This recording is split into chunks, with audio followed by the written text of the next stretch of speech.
ভিডিওটা শেয়ার করবেন এবং আমাদের বাংলাদেশে যে পরিমাণ তেলের চাহিদা বর্তমান প্রেক্ষাপটে তেলের দামটা কিন্তু অনেক নাগালের বাইরে চলে যাচ্ছে।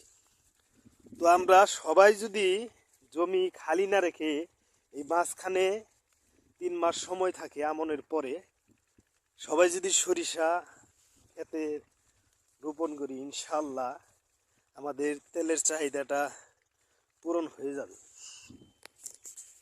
শুধু সরকারের দোষ দিলেই কোনো কিছু হয় না।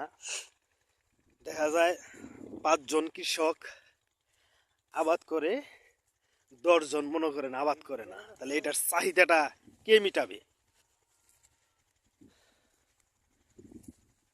তো দেখতেই পারছেন শুধু সরিষার সরিষা। তো ভিডিওটা ভালো লাগলে শেয়ার করবেন, সাবস্ক্রাইব করবেন। আসসালামু আলাইকুম।